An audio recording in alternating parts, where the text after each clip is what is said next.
प्रभु में प्यारे मेरे भाई बहनों, आप सबको जय मसीह की। कैसे हैं? अच्छे हैं ना? वचन पढ़ते सुनते हैं ना? उसे पे अमल करते हैं ना? उस पे चलने की कोशिश करते हैं ना? मुझे पूरा विश्वास है। आइए चलें वचन की ओर। मेरा आज का संदेश है हमारे विश्वास का डगमगाना।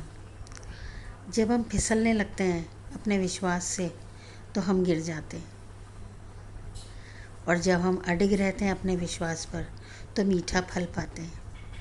आइए देखें वचन से निकाल लेते हैं मत्ती उसका 14 अध्याय और उसका 29 से 31 पद तक। मत्ती 14 29 से 31 तक। ये वो वाक़या है कि जब प्रभु यीशु मसीह ने पतरस को पानी पर अपनी तरफ बुलाया, चल के आने को कहा, और वो चल के आ रहा था। यीशु पर उसकी निगाह थी और पानी पे वो चल रहा था आराम से। लेकिन जैसे ही तेज़ हवा चली, उसका विश्वास डगमगा गया और वो डर गया।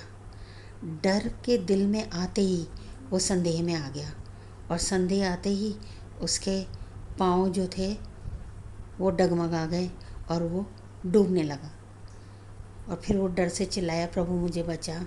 तो यीशु ने हाथ बढ़ाकर उसे बचाया, थामा उसको और उसको पुकारा, अल्प विश्वासी कहकर पुकारा, क्योंकि वो विश्वास से हट गया था। यही है हमारा विश्वास। जब डगमगाता है तो हम फिसलने लगते हैं, और फिर फिसलते ही हम गिर जाते हैं। एक और घटना, चेले जब नाव पर थे और उस सेम नाव पर यीशु भी थे, लेकिन वो सो रहे थे, थक गए थे और वो सुस्ता रहे थे। और अचानक से तूफान आने लगा और सारे चेले डर गए और डर के यीशु को जगाने लगे कि हमें बचा। यीशु ने तूफान को डांट कर थामा और सब शांत हो गया। आपको नहीं लगता कि चेलों को विश्वास रखना चाहिए था? क्योंकि यीशु उसी नाव पर तो थे, प्रभु उनके साथ ही थे।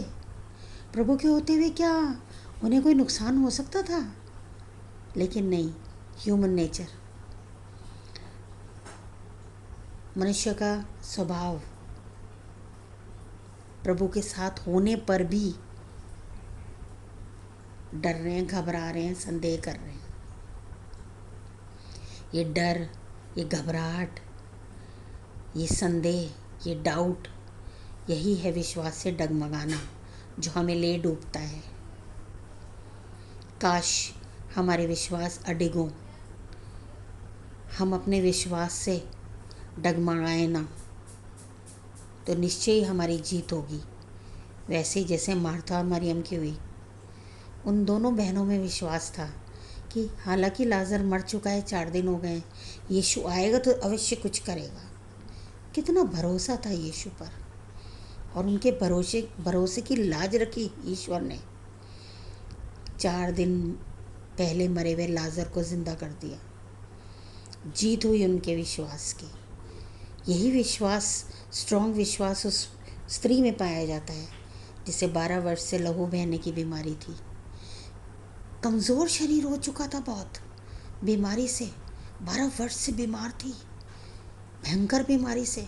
लेकिन दिल में कितना मजबूत विश्वास था कि मैं उसके कपड़े को ही छू लूँगी तो चंगी हो जाऊँगी। और देखो वही हुआ।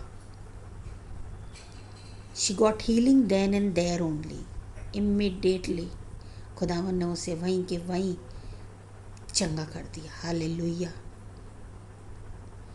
और वो डाकू, उसे हम कैसे भूल सकते हैं?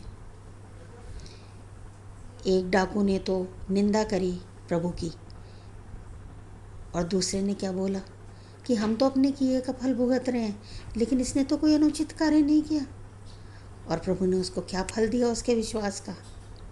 उसने बिना डगमगाए, हालांकि क्रूस पे लटका हुआ था, बिना विश्वास के डगमगाए स्ट्रॉन्ग फेथ के साथ कहा, इसने कौन सा अनुचित काम किया है? इसने तो कुछ नहीं किया, ये तो धर्मी है। मतलब उसने बोला नहीं, लेकिन उसके कहने के मुताबिक प्रभु तो धर्मी थे, उन्होंने कुछ गलत नहीं किया था, तो उन्हें क्रूसीफाइड, फिर भी उनको क्रूसीफिकेशन की सज़ा मिली। उसने दूसरे को डांटा कि तू ऐसा क्यों कहता है उनको, हम तो अपने किए का भुगत रहे हैं, जो हमने किया, जो हमने बोया वही काट रहे हैं, पर इन्होंने क्या किया। तो प्रभु ने उसको क्या दिया फल, उसके विश्वास का, और कि उसको स्वर्ग में जगह दी। यही है विश्वास मेरे भाइयों मेरे बहनों। आइए अपने विश्वास को मजबूती से लेके चलें, अपने शुद्ध और चमकते हुए श्वेत विश्वास पर संदेह के काले छींटे न पड़ने दें। आगे बढ़ें अपने मजबूत विश्वास के साथ, क्योंकि जिस पे हम विश्वास रख रहे हैं वो हमारा महान सामर्थी सर्वशक्तिमान पिता परमेश्वर है, जो विश्वास योग्य है। प्रभु आप सब लोगों को बहुत आयात से आशीषित करें। आमीन। जय मसीह की।